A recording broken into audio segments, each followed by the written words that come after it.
حياكم الله مجددا في الجلسة الثانية من جلسات اليوم الثاني لمنتدى جدة الاقتصادي الذي ينعقد تحت عنوان الأولويات الإقليمية. جلستنا الثانية عنوانها الرئيس إحداث تغيير في التوظيف، ضرورة استحداث وظائف. يجلس إلى يميني الأستاذ إبراهيم المعيقل المدير العام لصندوق تنمية الموارد البشرية، ثم السيدة داليا مجاهد المدير التنفيذي وكبير محللي مركز جالوب للدراسات في أبو ظبي، ثم بعد ذلك البروفيسور جيرارد بوش مدير معهد المهارات والعمل والتدريب في جامعة دوسبورغ في ألمانيا ومستشار الاتحاد الأوروبي والحكومة الألمانية، ثم بعد ذلك أنا كني قمزت الدكتور سعد، معليش تغيروا الدكتور سعد، ثم الدكتور سعد مارق رئيس لجنة الشؤون المالية بمجلس الشورى السعودي، طبعا الدكتور سعد جالس بالنص. بعد ذلك السيدة ندى الناشف مديرة المكتب الإقليمي لمنظمة العمل الدولية في بيروت، ثم أخيرا وليس آخرا الدكتور يورغ شوبرت الشريك للقطاع العام في مكتب الشرق الأوسط McKinsey Company. أتمنى على السيدات والسادة المتحدثين أن يتحدثوا ضمن 5 دقائق تقريبا، ونبدأ بالدكتور الأستاذ إبراهيم المعيقل مشكورا.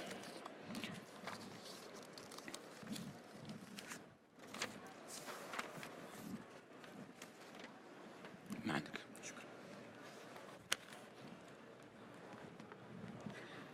بسم الله الرحمن الرحيم، الحمد لله والصلاة والسلام على رسول الله. الإخوة والأخوات الحضور، السلام عليكم ورحمة الله وبركاته. كما سمعتم من مدير الجلسة الأستاذ تركي، أبلغنا قبل ثواني بقطع الوقت المخصص لنا إلى النصف تقريبا، فسأضطر إلى الاستعجال. أستاذ إبراهيم، بس بنبه الإخوان أنه بالنسبة للكاونت داون ووتش أنه تصير 5 دقائق مش 10 دقائق عشان ما تستنسون بال10 دقائق. طيب على فكرة ترى الأوراق كلها أعدت على أساس 10 دقائق، لكن اضطررنا لأنه عندنا 6 متحدثين لنوفر وقت للنقاش أكثر. تفضل أستاذ إبراهيم، معذرة على المقاطعة. شكرا لك، ويعذرني الأخوات والأخوان المستمعين أو الحضور إلى أنه سأستعجل في الطرح قليلا، ولكن سأتحدث عن التوظيف ومشكلة البطالة بنظرة واقعية أكثر منها نظرة أكاديمية. يمكن أهم منتج نسمع عنه هذه اليومين فيما يتعلق بالبطالة ومعالجة البطالة في المملكة العربية السعودية هو منتج جديد أو خدمة جديدة أو برنامج جديد أو مبادرة جديدة اسمها حافز. وللتأكيد بس حافز يتكون من 3 عناصر رئيسية. المكون الأول وهو الأشهر على الإطلاق اللي هو 2000 ريال، والجميع يعرف تقريبا قصة 2000 ريال، وهي صدرت بأمر ملكي كريم من خادم الحرمين الشريفين طال الله في عمره للشباب من الجنسين الباحثين بجدة عن عمل ولمدة لا تتجاوز 12 شهر. وهذا المنتج هو أصبح المنتج الرمز لبرنامج حافز للأسف. المنتج الثاني وهو منتج يكبد الدولة مبالغ ربما تكون أكثر بكثير من 2000 ريال، وهو التدريب والتأهيل لهؤلاء الباحثين والباحثات عن عمل. ويقوم بهذا الأمر أيضا صندوق تنمية الموارد البشرية، بحيث يتم ردم الفجوة التي تحدث عنها بعض الأخوة في الجلسة السابقة ما بين من يبحث عن عمل وما بين من يطلب موظف. وهذا الردم يحتاج إلى مبالغ طائلة لإعادة تأهيل الباحثين والباحثات عن عمل لمواءمة سوق العمل. والمنتج الثالث هو العملية الفعلية للتوظيف، ويتم عبر ما أطلق من برنامج جديد اسمه طاقات، وسنتعرض له الآن. بصورة سريعة هذه اللوحة أمامكم تمثل خريطة المناطق الإدارية في المملكة العربية السعودية. طبعا هذا هاي ليفل، ولكن اللون الأحمر أو البينك يدل على نسبة الإناث من الباحثين عن عمل في المملكة العربية السعودية مقابل الرجال. فالمدقق في هذه الشريحة أمامنا يلحظ أن ربما لا نواجه مشكلة في توظيف الشباب بقدر ما نواجهها في النساء، وهذه إحدى النتائج التي ابتدأنا نستقيها من برنامج حافز، وهي المعلومات والبيانات الإحصائية المدققة والمحققة والموثقة أيضاً.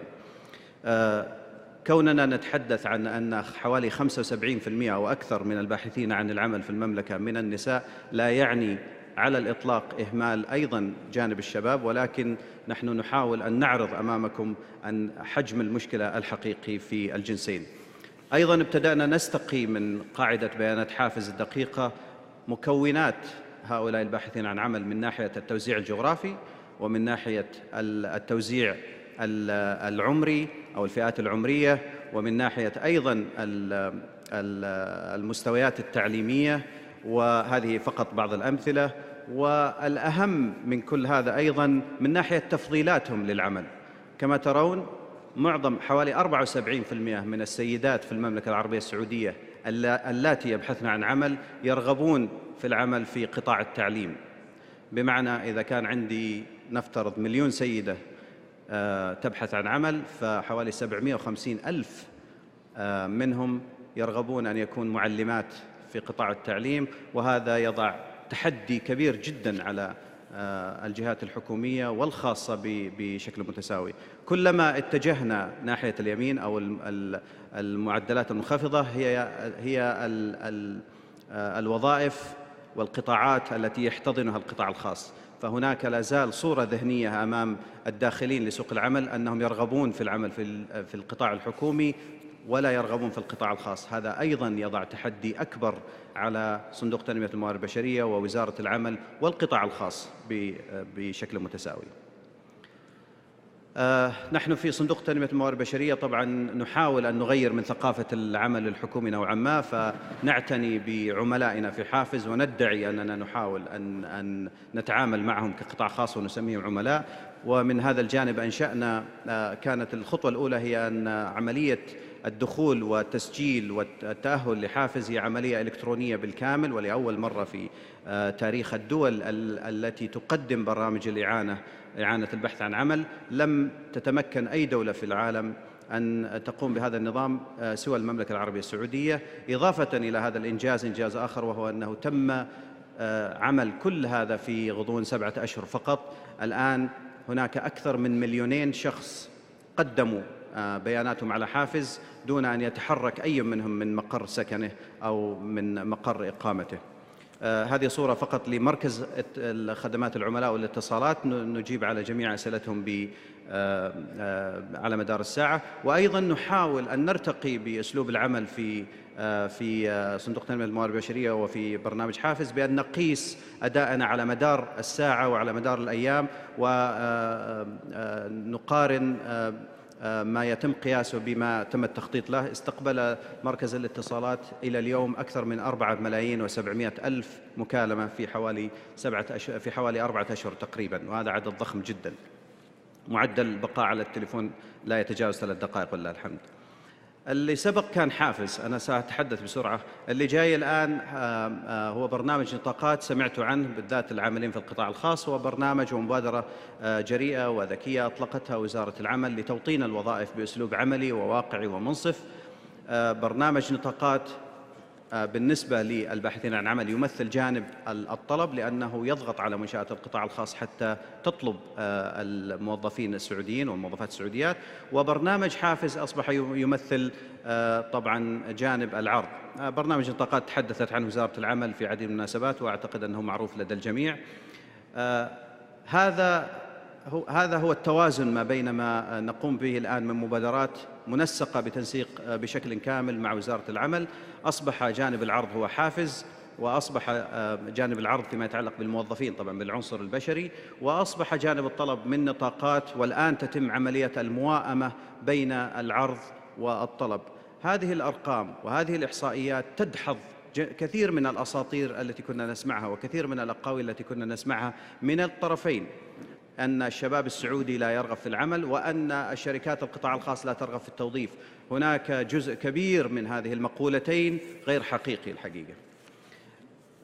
حتى تتم المواءمة أطلق صندوق تنمية الموارد البشرية ما يعرف ببرنامج طاقات. برنامج طاقات عبارة عن قنوات للتوظيف تتراوح من توظيف إلكتروني بالكامل وتدرجا منها في التعقيد وفي التكلفة حتى نصل إلى برامج أو مراكز طاقات للتوظيف، وهي مراكز تواكب المراكز العالمية الموجودة في أوروبا بالذات، واستعنا بخبرات دولية لإنشائها في هذا المجال. الخطة أن نغطي كامل مناطق المملكة العربية السعودية حتى يكون هناك مركز توظيف قريب من تجمعات الباحثين عن عمل، نريد أن نصل إليهم في أماكنهم.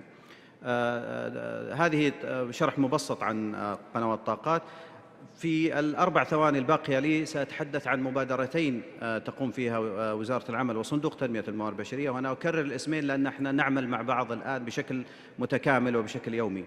الأولى هو المرصد الوطني لسوق العمل أو القوى العاملة، وهذا المرصد عبارة عن برنامج جريء جدا سيشكل قاعدة بيانات ونماذج محاكاة ومراكز تحليل إحصائي ومراكز تحليل معرفي حتى نرتقي من الحصول على رقم إلى الحصول أو بيانات إلى الحصول على معرفة، ثم نرتقي بالمعرفة إلى أن نصل إلى الحكمة، وهي رأس الهرم المعرفي، والحكمة ضالة المؤمن طبعا.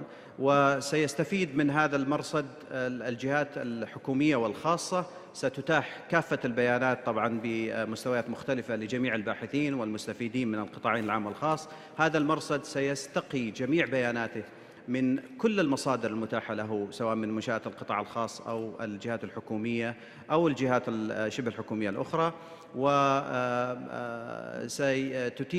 سيتيح وسيفتح أبوابه لجميع الذين يحتاجون له. المبادرة الأخرى هي سوق العمل الافتراضي أو ما يعرف بفيرتشوال ليبر ماركت، ونعمل أيضا مع شركاء دوليين في هذا المجال لنضع سوق العمل بشكل إلكتروني، ويتم متابعة كل من المنشأة وطالب العمل منذ اللحظة الأولى وحتى اللحد إن شاء الله. نتوقع أن هذه المبادرتين ستزيل كثير من الضبابية على برامج أو على معطيات سوق العمل، وستمكن صناع القرار من صناعة قرار أكثر حكمة وأكثر واقعية، لأنه سيكون مبني على أرقام واقعية وحقيقية. شكرا لكم. شكرا لك. أود أن أسألك بالسؤال تحديدا. تحدثت عن نسبة البطالة، وبعدين قارنت بين نسبة النساء السيدات والرجال. ممكن تعيد علينا النسبة بالنسبة للسعودية؟ الأرقام باختصار هي ليست نسبة البطالة، هي عدد من قام بالتسجيل في برنامج حافز. برنامج حافز اليوم هو أدق قاعدة بيانات للباحثين عن عمل، اللي هي تشكل لنا الأرقام الحقيقية للبطالة. يفترض من قام بالتسجيل في برنامج حافز وأكمل السيرة الذاتية الإلكترونية حتى اليوم يصل إلى 2,000,000 أو تجاوز 2,000,000 بقليل. كم نسبة الرجال للنساء؟ أجيلك. حوالي 75% نساء و25% رجال. من تم انطباق معايير الحصول على الإعانة المالية اللي هي 12 معيار حتى الشهر الماضي 819 ألف تقريبا. نسبة النساء تجاوزت 84% منهم. نسبة النساء في منطقة الرياض المستفيدين من برنامج حافز تجاوزت 92%. شكرا. فالنسب مختلفة يعني. شكرا جزيلا أستاذ إبراهيم. السيدة داليا مجاهد، المدير التنفيذي وكبير المحللين في مركز جالوب في أبو ظبي. تفضلي. عندك 6 باوربوينت. تفضلي. شكرا. السلام عليكم. سأتحدث باللغة الإنجليزية. First, I'd like to apologize for speaking in English, but unfortunately, that's going to have to be the case this morning. What I'd like to talk to you about is what I think are the 3 biggest myths regarding job creation globally, but specifically in the region. And so I'm not going to focus on the kingdom, but rather the region as a whole. And this is based on research that Gallup, the firm that I work with, has done over the past 6 to 7 years, as well as other research in the region. What I think is one of the biggest misconceptions about job creation is that startups are the best are the best way to create jobs. That if we just help people start new businesses, and more new businesses will create the kind of job creation that we need in this region to address unemployment. And the reason this isn't true is because new business startups mostly end in failure. Even in a place like the United States, where there is a developed ecosystem for entrepreneurship and new business development, there is a very developed, diversified economy. 90% of new businesses fail after the first year. So rather than invest in startups, the real engine of job creation is small to medium enterprises and helping them grow to the next level. Because once you have an established business that has a customer base, has employees 5 to 50, and has an established customer or supply chain, you've proven a concept, and you take these high growth potential enterprises and help grow them by investing in mentorship, in training, in access to capital, so that those businesses can grow, rather than starting new businesses as the primary engine for job creation. The second myth really goes along with it, which is that entrepreneurship is the answer to unemployed youth graduating from university. Now, we've all heard the stories of Steve Jobs and Mark Zuckerberg and other young entrepreneurs who either dropped out of college or left college to start huge, successful businesses. But the reason we've heard of these names is because they're in fact so unique. The real bulk of successful entrepreneurs are people who've had 5 to 10 years of work experience, who are leaving middle management jobs after they've learned how to run a project, manage people, and they are the ones most likely to succeed in entrepreneurship. The other reason that the idea that entrepreneurship is the secret to youth unemployment is because successful entrepreneurs are extremely rare. They're an extremely rare breed of people. Our studies suggest that there may be less than 1% of a population have the kind of determination and tenacity and optimism to succeed in the difficult endeavor of entrepreneurship. So to think that this is going to be the answer to everybody's unemployment is not realistic.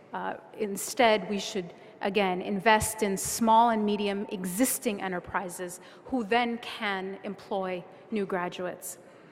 And then the third, I think, biggest misconception is the idea that Islam, or religion in general, is what holds back women's employment in the region. So study after study does show that in the Middle East, women are the least likely, it's the region with the highest female unemployment, as well as the lowest penetration of women into the workforce. But when you look at what is driving that, what correlates with percentage of women employed in a country, it's in fact not people's views of religion. That has no correlation, no link whatsoever. What does drive female employment is in fact economics, not Islam. So percentage of women in professional jobs does correlate with public perception of whether or not women should work.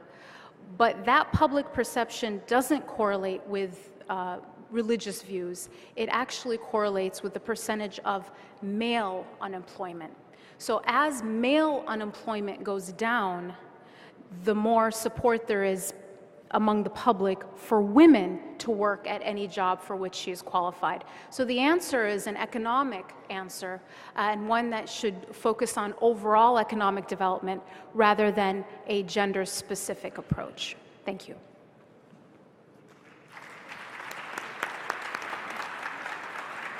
شكرا ست داليا على هذه المشاركة الضافية. أهم شيء فيها أنها التزمت بالوقت. دكتور سعد، تقدر تصير زي الأستاذة داليا 5 دقائق بس؟ 7 يلا. بسم الله الرحمن الرحيم. أسعد الله مساءكم. سأبدأ طبعا قبل أن أتناول المحاور المهمة حول خلق فرص التوظيف بمناقشة سؤال طرحه الأستاذ تركي الدخيل على نائب وزير التربية والتعليم. سؤال يعني لي وجهة نظر سأطرحها لكم للحكم عليها، وقد تكون مختلفة عن إجابة معالي نائب وزير التربية والتعليم. الأخ تركي الدخيل طرح عليه سؤال، قال: أنت أمضيت جزء من عمرك في جامعة الملك سعود، هل أنت راضي عن خريج جامعة الملك سعود؟ أجاب معالي النائب بلا. حقيقة أنا أترك هذا السؤال عليه علامة استفهام بالنسبة لي مزعجة جدا، وأطرح وجهة النظر من الضرب القوي الذي يعني يتعرض له الخريج السعودي بهذه القوة. نعم، إذا كان الهدف التطوير مرحبا به، بس إذا كان الهدف الإقلال من شأنه يحتاج منا إلى وقفة قليلة. أخواني أو الزملاء الأعزاء في هذه القاعة، الموارد البشرية في العالم كلها تعتمد على 3 محاور. من يقرأ في كتب تنمية الموارد البشرية وعلم الأفراد يعرف أن الفرد حتى يصبح منتج لابد يتوفر فيه 3 مقومات: التعليم، التأهيل، التدريب. بل إن بعض الدول وضعت أوزان لها وأعطت التعليم 30% وال70% قسمتها بين التأهيل وبين التدريب. دعونا نسأل السؤال هذا: هل توفر للشاب السعودي هذه ال3 العناصر حتى نحكم عليه أم لا؟ طبعا يعني أنا قلق لأن أمامي يعني الأب الروحي للسعود الدكتور عبد الرحمن الزامل، لكن لا يمنع قد يعني يكون له وجهة نظر معاكسة. أنا أقول الشركات لم تقوم بالثاني والثالث، هي ترغب في خريج جاهز يعمل من أول يوم. المهندس الذي تخرج من جامعة أرامكو من أول يوم نرغب أن يعمل من أول يوم في وزارة النقل أو في سابك أو في أمانة جدة. هذا غير صحيح يا أخوان. إذا نرغب أن نحكم على الشاب السعودي لابد أن نوفر له. وأنا أنطلق من تجربة خضتها قبل 12 سنة في إحدى الشركات التي ساهمت مساهمة قوية في تأسيسها، وبها 470 موظف. طلبنا من مسؤول الشركة أن يخصصون لنا بند للتأهيل، واستقطبنا 40 من خريجي كلية التقنية التي دائما ما يذكر أنهم غير مؤهلين، والله يعملون إلى الآن وهم يعملون في هذه الشركة من أروع الناس. عملنا لهم برنامج تأهيل وعملنا لهم برنامج تدريب. فأرجو أن نعيد النظر في الحكم على خريجي الجامعات. قد يكون لنا طموح أن يرقى، ولكن ليسوا بالمستوى، لأنه بيننا الآن ترى 4 مليون و100، طبعا هذه إحصائية قبل 3 سنوات، أجنبي غير لا يحملون مؤهل. فلا أعرف كيف نحكم على خريجي جامعات لأنهم غير مؤهلين، بينما نستقطب 4 مليون ضيوف أعزاء يعملون بيننا لا يحملون أي مؤهل. وهذه الإحصائية موجودة على موقع وزارة العمل. أعود إلى الموضوع الأساسي، وأعتذر أستعجل في الكلام لأن الوقت سيضغط علي. أنا أعتقد أولاً حتى نخلق وظائف، أولاً التعليم والاقتصاد. هناك نظريات في العالم، الدولار والريال الذي تنفقه في التعليم لابد أن تنفق ما يوازيه في الاقتصاد والتعليم. يا أخوان اسمحوا لي أنزل إلى مستوى تمثيل بسيط جداً. أنا أشبهه كأزمة المياه. عندما يحصل عندك أزمة المياه في مدينة معينة تحتاج أن تعالج 3 أشياء، تحتاج تعالج المحطة والأنبوب والخزان. التعليم هو المحطة والأنبوب، الخزان هو الاقتصاد. متى ما وضعت ريال في التعليم لابد أن تضع مقابله في الاقتصاد، لأنه الخزان المتلقي لهذا الشيء. نحن ننفق الآن على التعليم بسخاء، وهذا توجه يعني رائع جداً، لكن لابد أن نعلم أن الريال الذي تنفق في الميزانية في التعليم لا بد أن ينفق بفتح منافذ. في الأخير هذه الأشياء لا تستفيد منها، وسعة المحطة وسعة الأنبوب والخزان لا زال بسعته الأولى. لا بد أن نوسع الخزان بضخ مبالغ موازية، 186 مليار للتعليم نضع مقابلها للاقتصاد حتى يستقبل هؤلاء الخريجين. المحور الثاني حتحدث عنه موضوع عقود التشغيل والصيانة. أنا يعني من هذا المنبر أطلب من أصحاب القرار في وزارة العمل أن يعيدوا النظر قبل أن يذهبوا للقطاع الخاص، يعالجوا المشكلة التي لديهم. وزارة العمل لدينا عقود وتشغيل وصيانة، وتعلمون ماذا يقصد بعقود التشغيل والصيانة. عندما كانت في السابق تدار من قبل الدولة كان الموظفين فيها سعوديين. لما فكروا أن يطوروا هذا القطاع التشغيل والصيانة لازم نعمل له الأوت سورسنج أو نخرجه للشركات، وبالتالي يعني الموظف الذي يعمل في وزارة العمل هو يأخذ راتبه من الدولة، وموظف الذي يقوم بالنظافة أو بصيانة الكمبيوتر وهو على عقد التشغيل هو يأخذه من الدولة. عقود التشغيل والصيانة إحصائية قديمة عليها 2 مليون موظف وتستهلك من الدولة 35 مليار.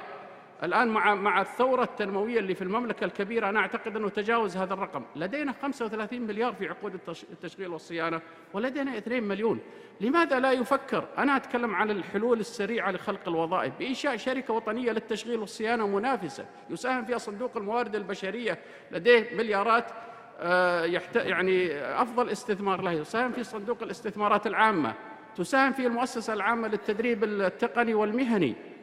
الشركة الوطنية للتشغيل والصيانة يعمل لهم سلم رواتب. معلش إذا يعني تحدثت بأمثلة، الشخص الذي يتعامل مع القهوة والشاي وهو سعودي عندما يعلم أنه سيبدأ براتب وينتهي يترقى كل سنة ويحصل على علاج ويحصل على تأمين ويحصل على سلم يحترم حياته، صدقوني سيقبل عليها وسيقبل عليها المهندس.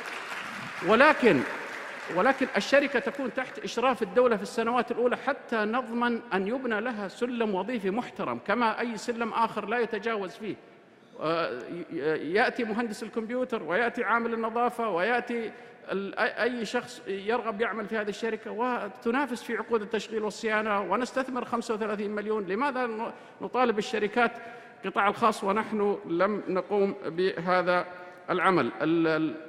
أعتذر أني أضطر أني أختصر المحور الأخير، يمكن لا أستطيع أن أتحدث معه، لكن أتحدث عن موضوع الاستقدام. الدكتور عبد الرحمن الزامل له مقولة جميلة جدا يذكرها، يسميه الاستقدام المفرط. يقول في إحدى يعني مقالات اللي أعجبت فيها، يقول هذا الاستقدام لو طبق في أي بلد في العالم لديه ثروة سيحدث بطالة. يا أخوان، في تجربة في إحدى الدول، تجربة بسيطة جدا، لدينا أفكار نستطيع أن نطبقها في هذه الدولة تحتاج الاستقدام، لكن ربطتها طبعا في حلول كثيرة لا أستطيع استعراضها الوقت، لكنهم عندما يأتي صاحب الشركة ويطلب فيزا مفتوح له الاستقدام، ولكن بشرط واحد، أنه مدة بقاء هذا الشخص 5 سنوات ويربط بمواطن من هذا البلد.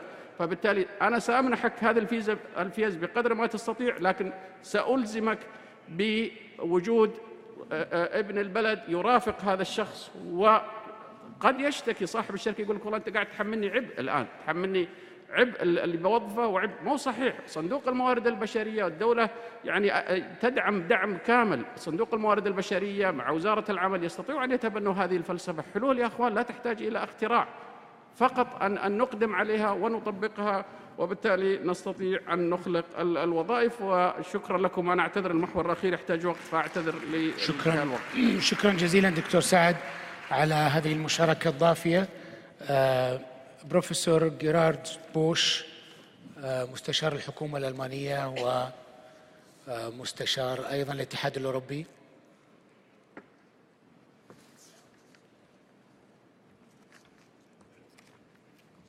Thank you very much. It's a real challenge for me now to cut down my presentation into 5 minutes. I will try it and concentrate. It's 7 minutes. 7 minutes? Oh, yeah. Very good. It's a gift. 2 minutes more. I have to be very flexible again. I will concentrate on 2 points: innovation and training and education in a modern economy. And I will start with an example from Germany. We have about, right now, 40 million jobs, which is more than we ever had. And about 1/3 of the people are working in modern companies, in innovating companies. Another third is working in companies which I would regard as moderate innovators. They are up to date, but not at the top. and 1/3 of the people are working in not innovative companies. What is the conclusion of this? I come to one myth of the discussion in the education. During this day, several times it was said, we should train for the labor market. I think we should not train for the labor market, because if we ask the companies, we also would ask the non-innovators. And these are conservatives, they have no ideas about innovations, they use traditional technologies, traditional types of work organization. So if we ask companies for the future needs of the labor market, it's like if one blind is asking the other blind for the way. This means our whole orientation has to be not on the labor market, but on future needs of a modern economy in 10, 20 and 30 years. And for training, we have a double responsibility. We have a responsibility for young people who need the professional skills for a whole work life, and they might change several times the job. And secondly, we have a responsibility for the economy as a whole to develop, and we don't have a responsible for a single company which is not innovative. This would be the wrong priority. So my first point, I would like to come to ask the question, what is a modern company looking like? Because this is the point of orientation for us. And I toured 20 years ago modern German manufacturing companies, and I did this again in the last 2 years. And what I saw is, if I regard employment relationships, the employment relationships, the formal contractual relationships are the same. People have permanent contracts or temporary contracts. But if I go within the company, I can see that it has been completely reinvented and completely changed. And the changes are, I'm speaking of the innovators, the changes are high investments in R&D, and in Germany these are investments by the company, not only of the state, and this is the strength of the German economy, also of the Scandinavian economies, and strong investments in vocational training. The average rate of apprentices in Germany is 6% of the workforce. 6%, and they are paid by the company, and the companies are keen to train their own people and to take their responsibility in cooperation with the state. And what happened is the companies have been reorganized, there are now flat hierarchies to adapt faster to changes, flexible work organization with teamwork, polyvalence, skills, working time flexibility and customer orientation, and what is very important, trust. Trust and decent working conditions, because without that you cannot decentralize an organization. So the problem is many of the workers were trained for a completely different work organization, for a rigid work organization, and they had to be retrained. What is the consequence for this for training? And I will go to the next point, to youth unemployment, and which is roaring in many countries. We have in Europe, I would say the young people are really especially hit by the crisis. We have 40% unemployment in Spain and Greece, but in Germany, in Austria, in some other European countries, the youth unemployment even went down. And this has to do with the responsibility of the economy to recruit yearly young people as apprentices, and about 2/3 of German young people are recruited as apprentices by the companies. And the G20 summit of the labor ministers therefore said in a recent conclusion, we agree that training systems based on dual learning or apprenticeships are particularly effective. And myriad studies in North America and Europe have shown that those countries with strong dual apprenticeship systems have faster integration of young people in the economy. And this only works, and I would like to make this point strong, with continuous modernization of the vocational training. I give you an example. Engineering industry in Germany. In '87, we had 47 separate occupations. And these 47 occupations were merged into 5 core occupations, overlapping 50%.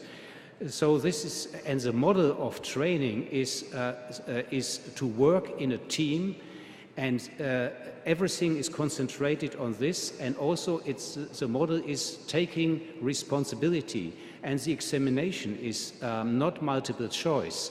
The examination is it's an order in a company from the client, produce a piece together with others and deliver it to the customer again.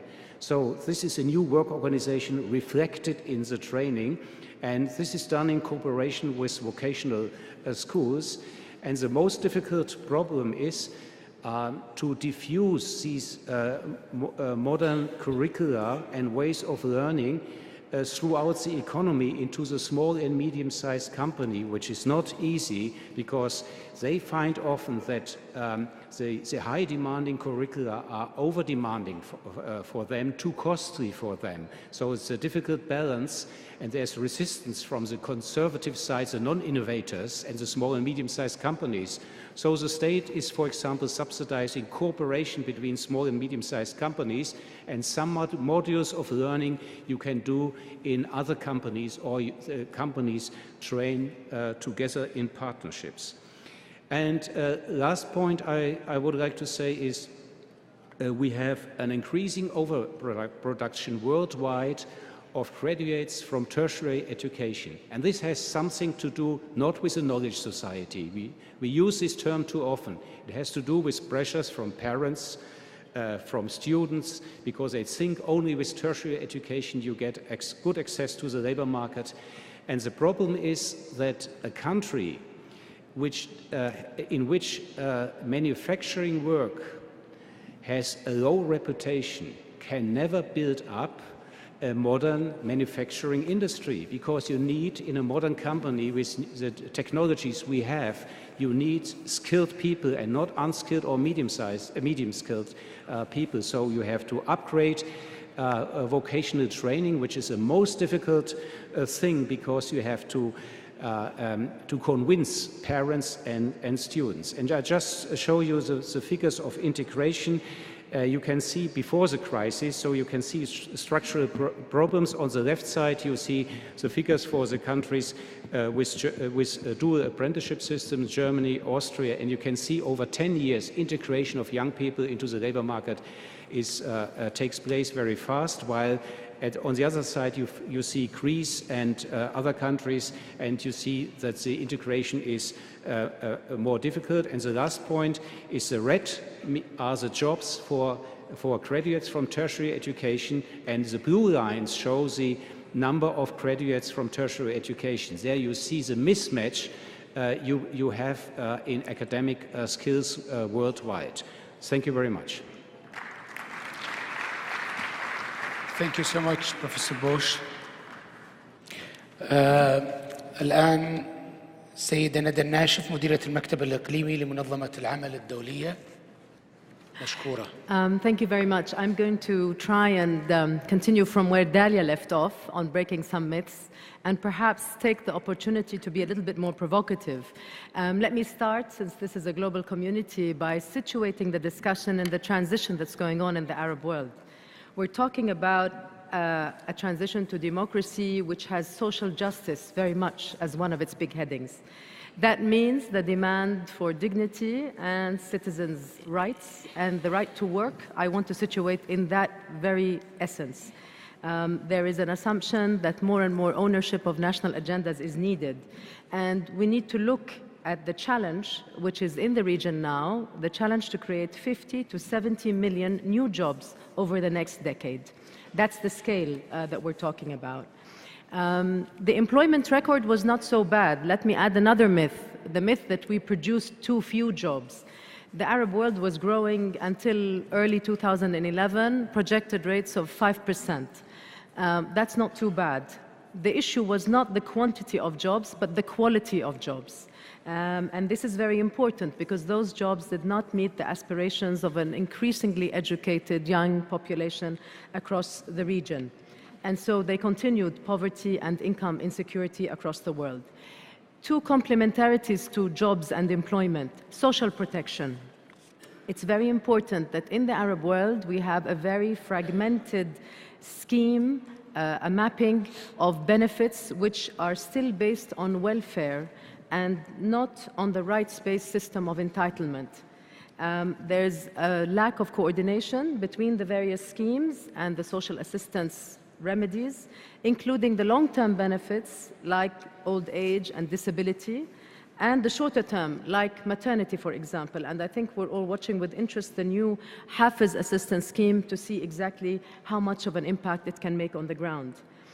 Another important dimension is social dialogue, what we call institutional forms of how workers and employers' organizations come together, not just to do collective bargaining, but really to cement industrial peace. It's very important that these segments of society are represented in strong and independent organizations that can voice the concerns of the workplace.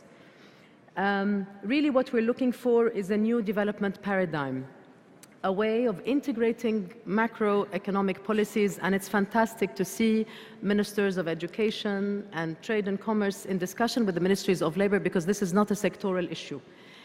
It is a very much more comprehensive issue. We need trade policy, but we need investment policy, planning and education policies to come together, and policy coherence is a very big determinant of where we want to go. Moving quickly, just 3 messages on the Saudi labor market specifically. The dualities of the labor market now present us with some specific challenges. First, nationals versus foreigners. Sure, the systems of quotas for nationals, incentives, subsidies, training, retraining, reskilling. I'd like to suggest that without carefully reconsidered migration policies, these are neither sustainable nor going to be able to make the longer-term impact that we want. We are asking young Saudis, men and women, to compete with foreign workers who are equally or more qualified sometimes at wage and working condition levels that belong much more in the countries of origin than in a G20 economy like Saudi Arabia. This is to do with the quality of jobs that we're creating.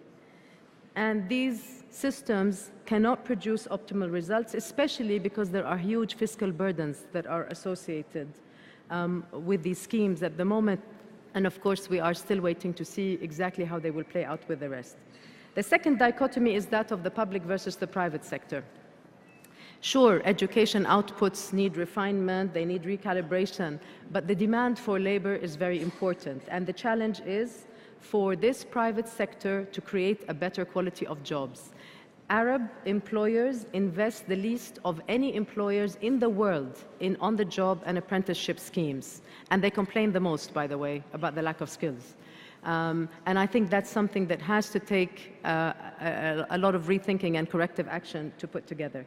And finally, the impediments to the fuller integration of women in the labor force. Clearly, and I agree with Dalia, this is not a question of culture or social inclination. It is about systems and capacity building and empowerment, and we just heard about school-to-work transitions and other things. But we believe that we need a strong and vibrant private sector that can put all of these together to come up with some recipes that can really work. Thanks. شكرا جزيلا ست ندى. دكتور يورغ شوبرت.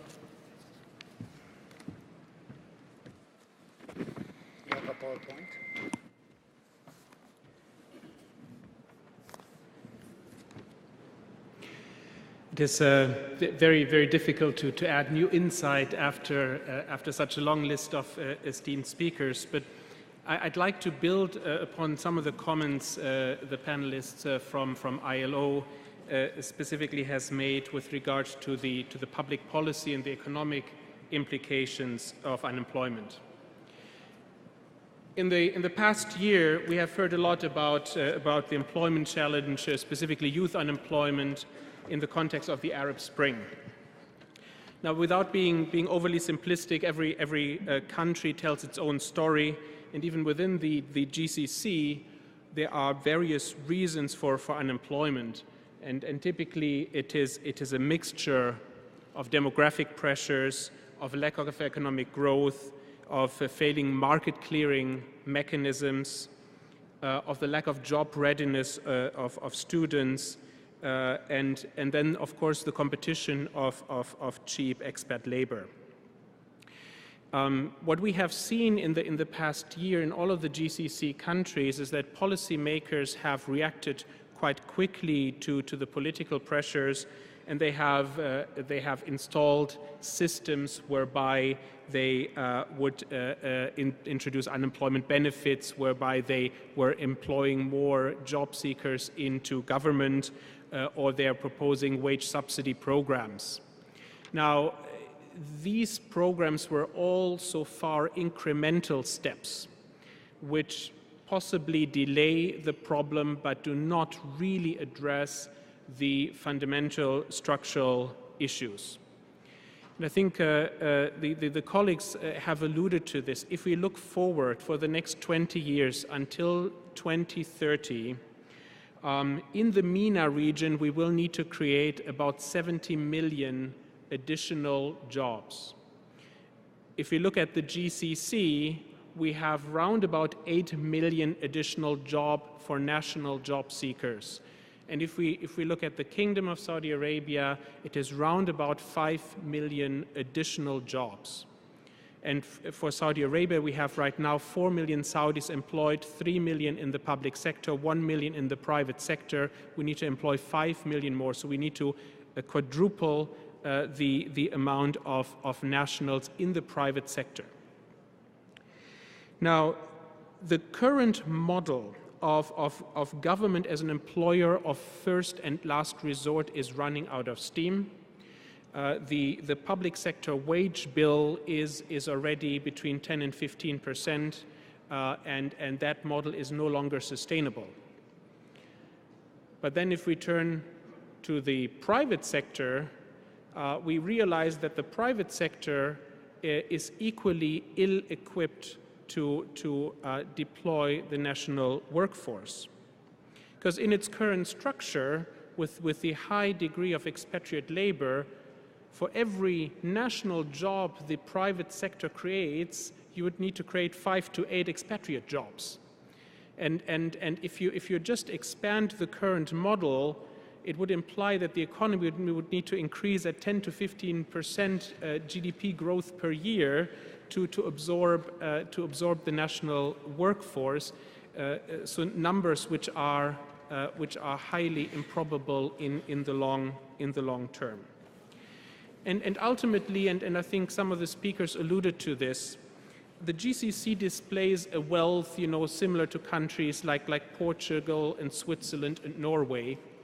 And we have a labor market which is characterized by structures and wages which are similar to Bangladesh and India and Pakistan. And that simply cannot go together in the long term. So what I would propose is a shift of paradigm to change some of these structural issues in the labor market. And for our discussion here, I'm proposing five ideas or 5 thrusts, and I would like to focus specifically on the Kingdom of Saudi Arabia here. Number 1, in the short term, there is no other solution, I believe, to solve the unemployment problem than the substitution, the targeted substitution of expatriate labor. We have 8 million expatriates in the kingdom right now. We know that not all of these jobs are suitable for national job seekers, but if you focus on the mid-tier, around about 2 to 3 million jobs, particularly in services, administration, and retail, we find that there's some clear substitution potential. Number 2, in the medium term, over the past decade in the kingdom, a lot of initiatives were launched aimed to create job growth specifically for nationals. And these were the economic cities and industrial cities, the National Industrial Strategy, the National Industrial Cluster Program, a tourism strategy, and many, many more. All of these initiatives have not yet delivered the real impact on job creation. And the reason for that is, I believe, threefold. One, the kingdom still lacks a clear and integrated job creation strategy. Second, it lacks an integrated and effective mechanism to deliver all these initiatives, both from a regulatory, a public policy, and also an infrastructure perspective. And there is not yet a coherent funding logic to allocate funds to specific sets of initiatives. The third thrust, and that is the long-term thrust, is really a structural change in the economy. And right now we have a system where we have relatively loose immigration and we have a very tight and rigid labor market. And ultimately you'll need to reverse this. You need to have a tight immigration control and then a vibrant and flexible internal market. And that would ensure more competition. It would ensure that labor wages would go up. It would ensure an equal playing field for expatriates and nationals competing for jobs. And it would lead to productivity improvements. And then ultimately also the private sector will become relatively more attractive compared to the public sector. So these are, if you will, the short, medium, and long-term aspirations for job creation. Now, in parallel, we will need to strengthen vocational education, and Dr. Bosch has alluded to this. The kingdom has invested a lot in university education, and that is necessary but not sufficient. If you look at the education of our young labor market entrants, if you look at the structure of the economy, currently we have around about 20% of one cohort of nationals going into vocational training. If you look at the structure of the economy, it should be more like 50 to 60%. So right now we are focusing too much on universities and not enough on the mid-tier skilled labor through vocational. And then the last thrust I would propose would be to create a transparent mechanism to protect vulnerable segments. We heard from the Hafiz program, a lot of unemployed are females. There's a lot of unemployment in rural areas. And if we just look at the supply and demand, there are vast differences between male, female, urban, rural, and young and old. And to equalize, if you will, the pressure, we need to find mechanisms such as Hafiz to protect the vulnerable segments. The kingdom has embarked on a lot of initiatives and has made some great progress. For example, Hafiz, for example, the Nitakat system. But I think we're still very, very early in this, along this road. And as I said earlier, I believe that incremental steps are not sufficient. We need to really rethink the more structural impediments to the labor market. Thank you very much. Thank you, Dr. Jorg. طيب سنوجه بعض الأسئلة أيضا أتمنى عليكم الاختصار. نبدأ من رقم 5. ما في أرقام غير 5 5 6. السلام عليكم. أشروا الأرقام يا أخوان، ترى أنا أقدر أختار السلام الأرقام. عليكم. 5 6 4 1. دكتور سوزان القرشي، جامعة الملك عبد العزيز. وجه السؤال الأستاذ إبراهيم. هناك من يرى أن شروط برنامج حافز تعجيزية، ما مدى موافقتكم؟ السؤال الثاني بسرعة مختصر، هل البرنامج نطاقات يكفي للقضاء على مشكلة البطالة بصورة كاملة؟ خاصة هناك طالب العمل الذي لا يجد الأمن الوظيفي في أغلب الشركات. شكرا. شكرا دكتورة. 6 عفوا رقم 5 نمبر 5.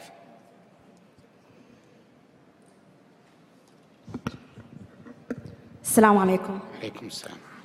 أول نقطة للدكتور سعد المارق. عرفينا بحضرتك لو سمحتي. كميليا كريم، مستشارة موارد بشرية. أحب أن أدعوك يا دكتور سعد إلى القطاع الخاص عشان تشوف التحديات اللي نواجهها في السعودة. عندما لا يجيد خريج الجامعة كتابة بضع الأسطر باللغة العربية، مو الإنجليزي ولا مايكروسوفت أوفيس ولا شيء ثاني، اللغة العربية، خريج جامعي. عندما لا يجيد خريج الجامعي أن يقوم بحل أبسط المسائل الرياضية أو المشاكل المنطقية، هذه مشكلة لنا. هذه النقطة الأولى. الثانية الأستاذ إبراهيم المعاقل، يعني أشكركم عفواً جداً. أستاذة كاميليا، ما يكتب عربي ولا إنجليزي؟ لا، إنجليزي أنسى الموضوع. العربي يكتب بس بدرجة 1-5 ابتدائي أو أقل يعني. أوكي. طيب السؤال الثاني باختصار لو سمحت. اللي أستاذ إبراهيم، أشكركم جداً على الأشياء اللي بتسووها في مكتب العمل والسعودة etc. لكن اللي بنلاقي فيه مشكلة، there is a lack of alignment between feminization, Saudization and feminization and workplace inspectors. يعني مكتب العمل، نظام العمل نفسه يحتاج إلقاء النظر عليه عشان يكون more crystal, especially in relation to regulations that govern female workplace, because we find tremendous contradictions between what you're trying to do in Saudization and encouraging women to work and what they come and tell us to do. شكرا. رقم 6. دكتورة أمل هاشم، علوم سياسية، جامعة الملك عبد العزيز. My question is for Ms. Mogahed, so it's going to be in English. Allow me first to applaud you for portraying a Muslim woman despite living in an environment which at times may not be supportive. Regarding your third point, you're right, Islam is not an impediment. You're right, economics is a factor. But what happens when we live and we face limiting traditions, عادات, تقاليد? Since you are associated with Gallup, I'm just wondering, can surveys be an instrument for changing and enlightening the grassroots? Thank you. شكرا دكتور أمل. طيب رقم 413. عبد الرحمن الزامل.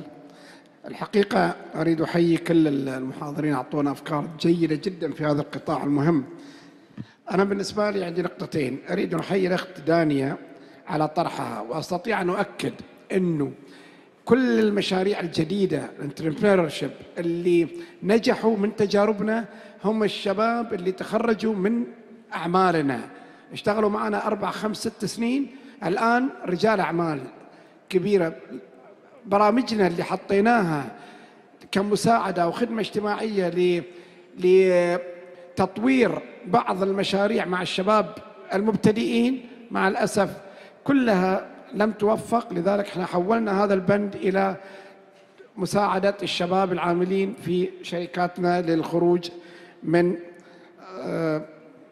أن يكون موظف إلى لأنه نجحوا. في ناس قادوا إنشاء شركات، الصحراء البتروكيماويات أنشأها الشاب يعمل، السبكم وكثير من المصانع اللي احنا عايشينها اليوم مثل ما قالت الأخ دانيا.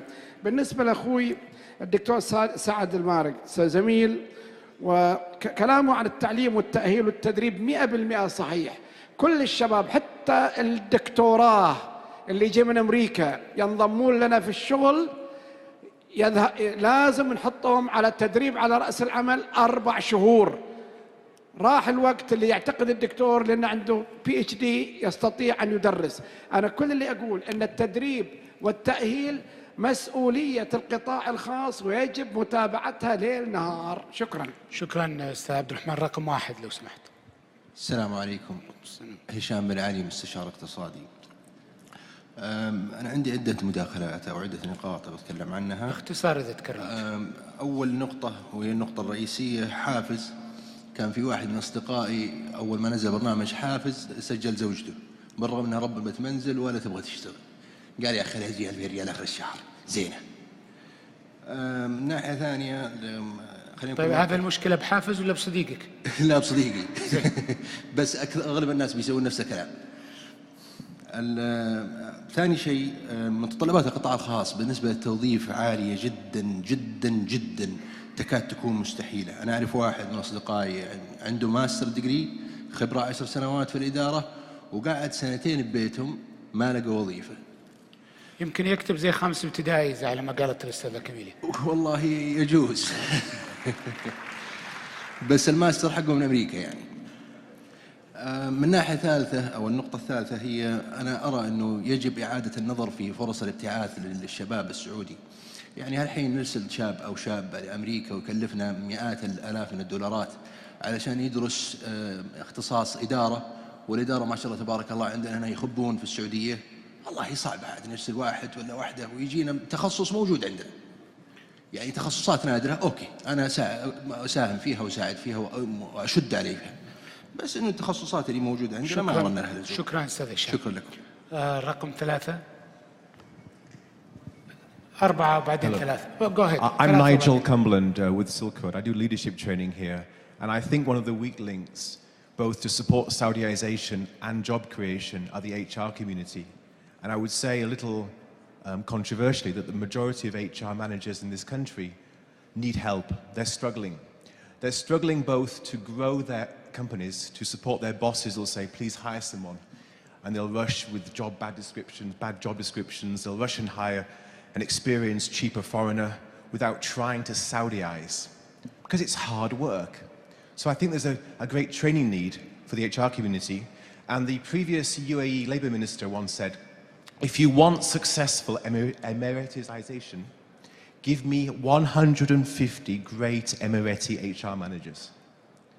And I think that a lot of the graduates, the lady over there, the HR consultant, might consider the HR professions. I think there's a greater need for a lot of great Saudis to join the kingdom's companies as in the HR departments. Thank you. Thank you. رقم 4. Thank you very much. My name is Ambassador Mahmoud Saleh. I'm the Kenyan ambassador to Saudi Arabia. I've got two small issues here. The first one is, I think from experience, which I saw in South Korea, for Saudis to succeed in terms of job creation, they should look at the issue of technical and vocational training, which has got direct link to industry, which was actually mentioned by Dr. Jorg Schubert in a way. I support that. The second issue, which is a big concern to me as an ambassador, is that we have got very many foreign workers in Saudi Arabia. For instance, my country, we have got 30,000 workers from Kenya in Saudi Arabia. My concern is the problem of workers in Saudi Arabia. My officers that deal with the labor issues are constantly confronted with complaints by workers, foreign workers. The issue of decent work conditions, the issue of minimum wage and payment, and I wonder whether the Saudi labor organizations conform to ILO standards and labor standards. Thank you very much. Thank you very much, Mr. Ambassador. أستاذ إبراهيم، في عجالة إذا تمر على مجموعة الأسئلة اللي مرت عليك، حافز تعجيزي، نطاقات، هل يكفي لردم البطالة؟ إذا تسمح لي أخ تركي تعطيني 3 دقائق بجاوب على الأسئلة كلها مجتمعة. تفضل. أولاً أنا أعتقد الفورم هذا ما له علاقة بحافز، حافز لا يوجد له شروط، يوجد له معايير. لن أجيب على هالسؤال، أستأذن الدكتورة، أنا ممكن أجاوبها خارج القاعة إذا حبت، لأن نحن تعرضنا إعلامياً في مناسبات كثيرة على ضوابط حافز والخلفية واللوجيك behind it، فأنا مستعد أجاوبها خارج القاعة هذه. نطاقات، هل يكفي لتوظيف المواطنين والمواطنات؟ لا يوجد شيء طبعاً أنا أمثل صندوق تنمية الموارد البشرية. I don't represent وزارة العمل، أنا لا أمثل وزارة العمل، ولكن بحكم أني أعمل معهم وأعمل مع معالي الوزير عن قرب، سأعطي نفسي بعض الحق أن أتحدث، وأعطوني أنتم بعض المساحة أني أخطئ ويصححون لي الزملاء والمسؤولين في وزارة العمل، لكني سأجتهد. بالنسبة لنطاقات، هو مبادرة من حوالي 33 مبادرة تم الاتفاق عليها على أن يتم إطلاقها إما مع بعض أو وراء بعض، بحيث يتم محاصرة أكبر جزء ممكن من البطالة. لا يمكن حل البطالة بأسلوب واحد، وسمعتوا في البانلز اللي قبلنا والبانلز حقتنا وستسمعون فيما بعدنا وفي جميع دول العالم، لا يمكن حل البطالة بأسلوب واحد، يجب محاصرة هذه الآلاف من خلونا نعتبرها أرانب منطلقة في الصحراء، لا يمكن لشخص واحد أن يلحق بهذه الأرانب. فالنطاقات هو جزء مهم ومكون أساسي من منظومة الحلول التي أطلقتها وزارة العمل وصندوق تنمية الموارد البشرية والمؤسسة العامة للتدريب التقني والمهني. هناك أيضا الآن برامج ما يعرف بالPPP أو Public Private Partnership فيما يتعلق بالتدريب. هناك تحدث مستر نايجل about the HR people. نعم، هناك أيضا برنامج للشراكات الاستراتيجية لبناء وإطلاق أكاديميات لتدريب المختصين في الموارد البشرية. نحن على يقين بأنه متى ما تم معالجة وضع أخصائي ومدراء الموارد البشرية في القطاع الخاص، فنحن نكون قد قطعنا شوط كبير أو خطوة كبيرة في أيضا معالجة مشاكل التوظيف وتوصيف الوظائف. And I will try to translate that to you, Mr. Nigel, in a minute. في أجهزة ترى للترجمة فلا تشيلها. فهذا الموضوع الآخر ما يعرف الحد الأدنى للرواتب. الحد الأدنى للرواتب هي مشكلة معقدة يعلم مدى تعقيدها جميع من يعمل في القطاع الخاص. نحن ندعي أننا اقتصاد حر مبني على أساسيات وعوامل الاقتصاديات الحرة. كون أن الدولة تأتي لتضع حد أدنى للرواتب هي عملية معقدة، ومع ذلك فوزارة العمل وبكل جرأة الآن أطلقت دراسة بالتشاور مع أصحاب المصالح في القطاع الخاص وخبراء الدوليين والخبراء المحليين في محاولة يعني الوصول إلى حل توافقي في هذا المجال. لا زالت الدراسة في بداياتها الأولى، لكن أيضا هناك مبادرة أخرى سترى النور قريبا من ناحية التطبيق وليس الإطلاق. هي أطلقت منذ فترة، وهي ما يعرف بالويج بروتكشن أو حماية الأجور.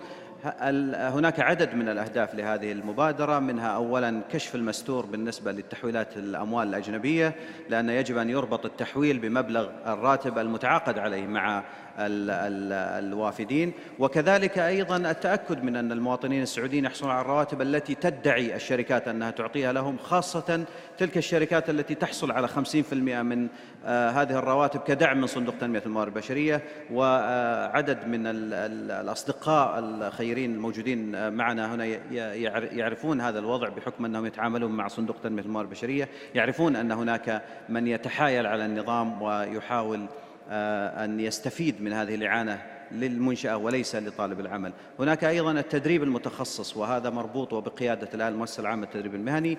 هناك أيضا مبادرة لإنشاء المجالس التخصصية لتحديد المعايير. لا يكفي أن تقوم المؤسسة العامة للتدريب التقني والمهني بإصدار تراخيص لمؤسسات وطنية وشركات ومراكز تدريب وأكاديميات وطنية، ولكن يجب أن تربط مخرجات هذه المراكز والمؤسسات التدريبية بمجالس مستقلة تقوم باختبار هذه المخرجات والتأكد من أنها صالحة واجتازت التدريب بشكل صحيح، مثل الهيئة السعودية للتخصصات الصحية. نحن نعلم جميعا ما حصل في خريجين القطاع الصحي عندما تم اختبارهم من الهيئة السعودية للتخصصات الصحية وفشل عدد كبير منهم.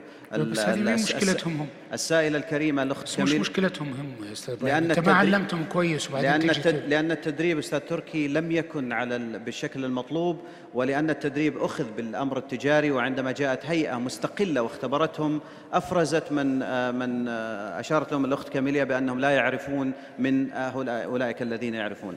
الدكتور سعد، مع احترامي الكبير لجزء كبير من ما طرحه ولكل ما طرحه، إلا أني أختلف معه في بعض الجزئيات.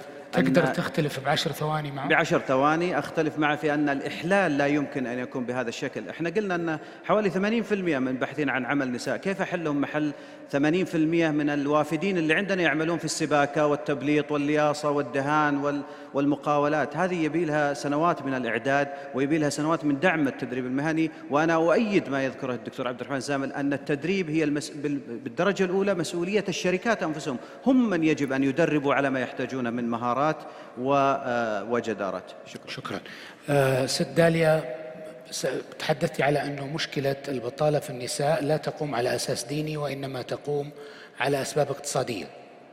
أحتاج تشرحين لنا هالفكرة أكثر لأنه كمان جانا أكثر من سؤال عليها. I'll address that and also the question about the power of surveys and research in general to enlighten and change perceptions. First, the idea of specifically female employment and the economic drivers behind it. When you look at the global historical evolution of women in the workplace across the world, not just in this region, but in the United States and Europe, what you find is that women's employment came as a result of greater demand for labor. In the United States, it specifically coincided with World War II, where there just simply weren't any men to work. They were away at war, and that's actually when women were pulled into the workforce. So it was the demand of the market forced women or allowed women into the workforce. It was an economic demand, not a social engineering project. And this is my point, is the way, and then what followed the economic demand was a social perception change. So the assumption or the idea that first we change perceptions, then women will go into the workforce, then economic growth will follow, is exactly reverse, is exactly wrong, opposite what it should be. It's actually the other way. First, there has to be an economic demand for greater labor, then women will enter the workforce, and then perceptions will actually change once that happens. Perceptions actually follow what people see in front of them, and there's greater acceptance once that happens, but that requires the real dynamic of economic demand.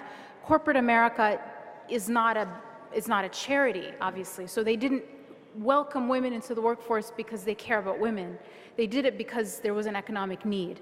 So this is what we have to focus on, is economic drivers rather than the idea of this constant focus on Arabs and their culture.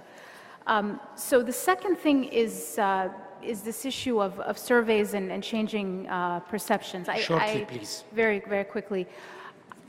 In the work that we do, it's basically to replace fear with facts. So we do scientific surveys of the entire world and then share that information with the public to allow ordinary people to tell their own stories. And when you do that, you really show and you discover the commonalities between people and take away the specificity and the assumed uniqueness of cultures and are able to instead look at things empirically. And I think it is a very powerful way to correct misconceptions and inform policymakers and decision makers with facts. شكرا أستاذة داليا. دكتور سعد 3 دقائق. الدقيقتين الأولى اللي أخذت عليه. شكرا الأستاذ تركي. بالنسبة للسعودي في القطاع الخاص، يعني أنا لست غريب على القطاع الخاص. أنا عملت 17 سنة في عدة شركات وأعرف السعودي، لكن طبعاً لا أعلم لماذا نحاصر الأخطاء السعوديين بأخطائهم. يعني هناك أخطاء ترتكب، هناك أطباء أجانب ارتكبوا أخطاء طبية لا نذكرهم إلا على استحياء، وهناك مهندسين ارتكبوا. هذه طبيعة، هذه أخطاء ملازمة للإنسان. عندما يأتيني سعودي لا يقرأ ولا يكتب، أنا أحكم على 700,000 شاب سعودي في جامعاتنا بهذا العقلية. أنا بالنسبة لي لدي قناعة أن الشاب السعودي متى ما أتيحت له الفرصة سيكون من أفضل الشباب. في دراسة أنا شاركت في محاضرة مع الدكتور عبد الرحمن الزامل، وأرجو أن لا يكون ناسيها، في إحدى المواقع عن البطالة في المملكة. واستعرضت دراسة غريبة يا أخوان من شركة التوازن الاقتصادي، طلب منها تجري دراسة على السعوديين وحدد لها المشاكل اللي على السعودي أنه لا يرغب في العمل. قالت لهم الشركة لا تحتاجوا، ترى هذه الدراسة أجرت على بريطانيا وهذه موجودة في المجتمع البريطاني. يا أخوان هذه مواصفات ملازمة أحيانا للإنسان، لكننا نتخذها كأننا ناس غريبين. أي إنسان لديه هذه الأشياء، لديه ظرف إنساني لابد أن نتعامل معه، لكنه تقييم الشاب السعودي بشكل عام أنا أعتقد ليس بهذا المستوى. في دراسة أنا مسؤول عنها ومن يرغب أن يعرفها أجرتها أرامكو وعرضها نائب شركة أرامكو، نائب رئيس الشركة، في إحدى المؤتمرات. أنا بقول لكم نتائجها وهي موجودة أمامي هنا بالصدفة. صفات الدراسة تؤكد بالمعلومة، أجرتها أرامكو ليس على موظفيها، على الشباب السعودي. تؤكد على أن الشباب السعوديين يمتازون بقوة الذكاء وسرعة التعلم، ميلهم الشديد نحو التقنيات، غالبيتهم يفضلون دراسة الموضوعات التي لها علاقة بالكمبيوتر والتقنية والهندسة، كما أنهم يفضلون قضاء وقت الفراغ في الإنترنت. 3/4 الشباب يمتلكون نظرة إيجابية نحو المستقبل إلى آخره. أنا أتكلم من منطلق دراسات اطلعت عليها. فأنا أعتقد أنه متى ما أعطيه فرصة وأعطيه تأهيل وأعطيه تدريب، يعني أنا أعتقد أنه سينافس وسيصل إلى المستوى على الأقل الأجنبي الموجود لدينا. بالنسبة اختصار يا دكتور لو سمحت. لا تسمح لي في موضوع أحد الزملاء قال ليس بهذه القوة نفرض السعودة. يا أخي أنا لا أبغى نطير بالصاروخ ولا نبغى نمشي سلحفاة. لدينا مؤسسات تمشي سلحفاة الآن في موضوع حساس جدا. أنا أعرف إحدى المؤسسات التي الملك حفظه الله دعمها دعم يا أخوان لا تتخيلونه، ويحمل همها وتبناها ولي العهد هذه المؤسسة. أنا لا أرغب أطلق اسمها. لعلمكم يا أخوان، ليش عطنا اسمها يا دكتور؟ أنت جريء ومشهور أنك جريء. أنا أعرف أن لديها مليارات الآن تستثمر في أذونات خزينة وهي مخصصة لدعم الشباب السعودي. هل هذا عندما يطلق يقول لا نرغب أن نفرض السعودة بهذه الطريقة؟ شو اسم المؤسسة يا دكتور؟ لديها الآن أكثر من 8 مليار تستثمر في أذونات خزينة، وهذا المبلغ مخصص، إذا تسمح لي، هذا المبلغ مخصص لدعم توظيف الشباب السعوديين. هل نمشي بالصاروخ أو نرجع نرغب استثمار هذا؟ لعلمكم الميزانية التي تصرف من هذه المؤسسة، الميزانية الموارد السنوية اللي تخصص لها لا تتجاوز 10% على سعودة الوظائف. نرغب أن نمشي بسرعة الصاروخ لمشروع يمس حياتنا اليومية ونستعجل فيه، ثم بعدين نبدأ نخطط. شكرا. شكرا دكتور. دكتور بوش, if you would like to add anything, any comment about the questions? Yeah, I would like to add one point. I spoke about apprenticeship system and the G20 resolution. I think it's much easier in a country where you have a system to modernize the system than to introduce it in a country where you don't have such systems. And the question is, how can you introduce these systems as the labor ministers decided? And there we have different models in the world. England tries to reintroduce it, and Australia as well, by subsidizing apprenticeship system with limited success, with some success, but limited success, because they don't get attracted the companies who do not want to train, because it's on a voluntary base. If you look in the past, Korea did it by regulation. When they developed their steel and chemical industry, they were aware that they couldn't develop this industry without a skilled workforce. So they introduced a levy exemption system. This meant each company which did not train at least 6% of its workforce had to pay a levy into a fund, and from this was training funded in other companies. And companies didn't want to pay the money, so they trained. It worked. Now Korea is going the other way. A third way is extending the state-led training centers. But this is a dangerous way. France is investing a lot of money in school-based vocational training, but the problem is the links with the private sector are not really developed. And the problem is how do you get private industry developed?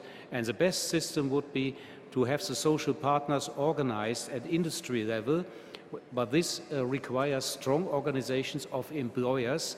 And if employers want to determine the content of vocational training, then they really have to send their best experts in certain commissions and have to develop future ideas of their industries and their sectors, how they should develop over the next year. So I don't know anything about Saudi Arabia, but I think the organization of the private sector is absolutely crucial to develop links between vocational training centers and the private industry. Thank you, Dr. Bosch.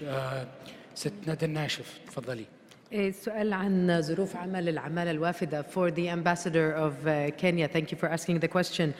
We are working indeed with the Labour Ministry as a primary conduit on issues relating to a few entry points for how to organize better the migration framework.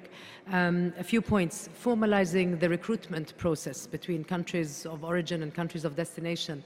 And there is a big review now of bilateral agreements between Saudi Arabia and the key countries in question. This issue of labor mobility, allowing workers, I think, some labor mobility, there are many ways to do that while preserving the full rights of employers and the efficiency of the labor market. And there are many models in the world that we are also reviewing within the context of a functioning labor market system, particularly information system. Basically, we need to safeguard against the abuses and violations of employment terms and conditions and working conditions. And again, there are many systems that we have helped the Emirates develop a wage protection system for construction sector, many practical applications that can help to provide a little bit more accountability of the private sector, and strengthening, of course, the implementation of labor laws, monitoring and dispute settlement. A lot of emphasis, which again the Ministry of Labor is committed to: labor inspection, occupational safety and health regulations, and I think a healthy issue of workers' representation, important for vocational technical training, but also for preventing the worst forms of violation. أستاذة ندى، بسألك بعد إذنك عن أثناء مداخلتك تحدثتي عن ثنائية المواطن والأجنبي فيما يتعلق بسوق العمل وأهمية التوظيف، وقلتي أنه على الواجب على السعوديين أن يتنافسوا مع الأجانب. أثناء المداخلة قلتي أن السعوديين المفروض أنهم يتنافسوا مع العمالة الأجنبية. أنواع الوظائف الموجودة حالياً في سوق العمل السعودي بتجبرهم أنهم يتنافسوا مع أجانب، وهي نفس النقطة اللي أثرناها بشروط عمل الحقيقة مش ملائمة لاقتصاد G20، هي ملائمة أكثر لشروط العمل الموجودة في البلدان المرسلة لهذه الدول. فالحقيقة العيب في نوعية وجودة الوظائف اللي عم بيخلقها الاقتصاد السعودي ونوع الاستثمار اللي عم بيصير من القطاع الخاص. شكرا لك. هي النقطة. شكرا لك أستاذة ندى. Finally, we are with Dr. Jorg. You have any comment to? Maybe just one comment. In the discussion, many times when we're discussing employment, people look for a silver bullet. And you know, there is no silver bullet. This is difficult, this is painful, and it is a long process. And the key to this, I believe, is really managing the immigration system and the competition in the labor market. Just picking up to what Ms. Dalia was talking about, economic pressure driving labor market outcomes. The one specialty you have here is that the easy way out is always to recruit cheap expatriate labor. Right? And as long as there is a need for labor and there's an easy way out, it is very, very difficult to reach the desired labor market outcomes. So controlling immigration and managing that more smartly, I think, is key then to a more sophisticated labor market. But that also will imply that the cost of labor will increase. Right, and that is ultimately then something which the private sector needs to work through and needs to deal with. Thank you so much, Dr. Jorg. لم يتبقى أمامي إلا أن ننتقل إلى الاستفتاء.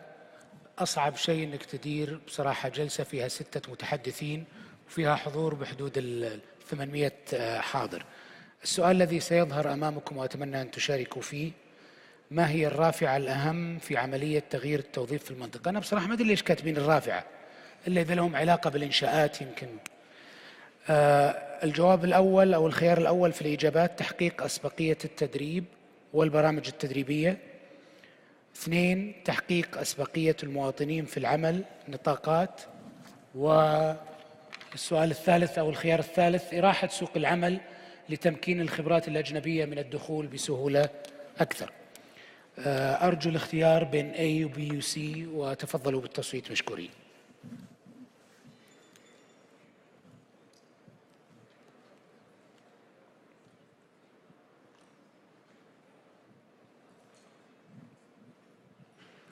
نشوف النتائج.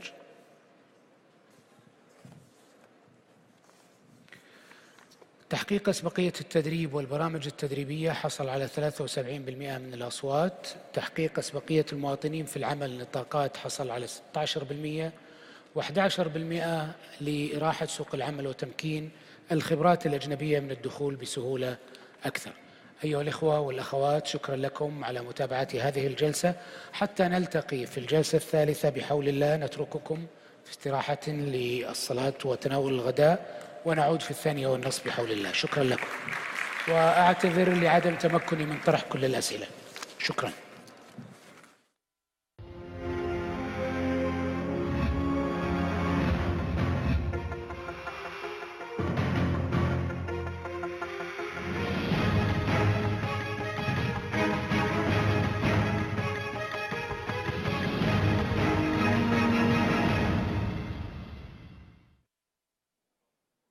Ladies and gentlemen, this is a polite reminder asking you to leave your translation devices and your voting keypads at the collection stations at the exit doors. You can get them back later after lunch for this afternoon's sessions. Thank you very much.